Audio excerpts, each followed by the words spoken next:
በቅርብ ሳምንታት ውስጥ ከጄፍሪ ኤፕስቲን ጋር የተገናኙ በሚሊዮን የሚቆጠሩ ምስጢራዊ ሰነዶች ለሕዝቡ መለቀቃቸው ይታወቃል። እነዚህ ፋይሎች አንድ ትልቅ ጥያቄ ያነሳሉ። እውነታው ለዓመታት ተደብቆ ይሆን? አሁን በሰፊው የምናየው ይሆናል። አብራችሁን ቆዩ።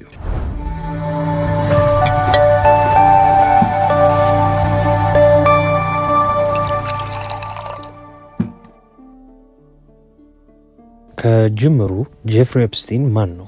ጄፍሪ ኤፕስቲን ከፖለቲከኞች፣ ቢሊዮነሮችና ንጉሳውያን ጋር ግንኙነት ያለው ሀብታም አሜሪካዊ የገንዘብ ባለሙያ ነበር። ለዓመታት ለአቅመ አዳም ያልደረሱ ልጃገረዶችን ያሳተፈ የጾታ ዝውውር ወንጀል ተከሶ የነበረ ሲሆን እንደ አውሮፓውያን አቆጣጠር በ2008 ዓ.ም በጣም አወዛጋቢ የልመና ስምምነት ተቀበለ። እንደ አውሮፓውያን አቆጣጠር በ2019 እንደገና ተይዞ ለፍርድ ከመቅረቡ በፊት በእስር ቤት ሞተ። ስለ አሟሟቱ ራሱ እንዳጠፋ ቢነገርም ብዙ ጥርጣሬዎች ግን የሚፈጥሩ ነገሮች ነበሩ።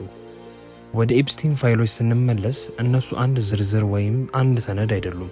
እነሱ በሚሊዮን የሚቆጠሩ የፍርድ ቤት መዝገቦች፣ ኢሜይሎች፣ የበረራ ምዝገባ ማስታወሻዎች፣ ፎቶዎች፣ ምስክር ወረቀቶች እናም የምርመራ መዝገቦች ናቸው።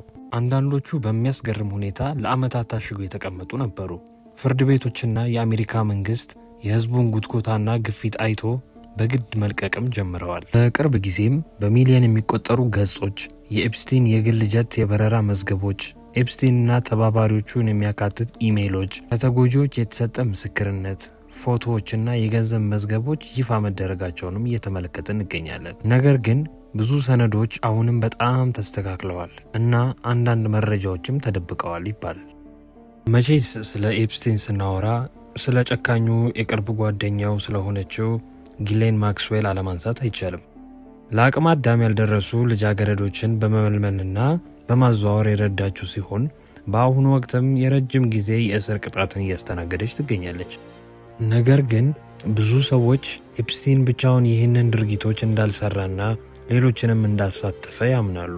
እነዚህ ለህዝቡ ይፋ የሆኑት ፋይሎች ውስጥ አንዳንድ ማንነታቸው እንዲታወቅ የማይፈለጉ ተጠቂዎች ፎቶ አውጥተዋል። እናም የታዋቂ የባለስልጣኖች፣ የፖለቲከኞች፣ የሀብታሞች ሊያውም በየቲቪ ስቴሽኑ የሴት ልጅ ጥቃት ይቁም እያሉ የሚሰብኩትን የያዘ መሆኑም አስገርሟል። ይህ ደግሞ ህዝቡ በፍትህ ስርዓቱ ላይ እምነት እንዳይጥል ያደርጋል። ለዛም ነው ይሄ ዜና የአንድ ሰው ብቻ አይደለም፣ ከባድ ጥያቄዎችን ያስነሳልም እያልን ያለ ነው። ኃያላን ሰዎች በተለያየ ህጎች ይጫወታሉ። ምን ያህል ተጎጂዎችስ ፍትህ አላገኙም?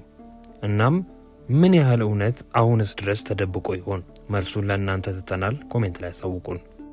ውድ አድማጮቻችን ለጊዜው የነበሩ መረጃዎች ይህን ይመስላሉ። ፈጣንና ታማኝ መረጃዎች ከፈለጋችሁ ላይክ፣ ሼር እና ሰብስክራይብ ማድረጋችሁን አትርሱ።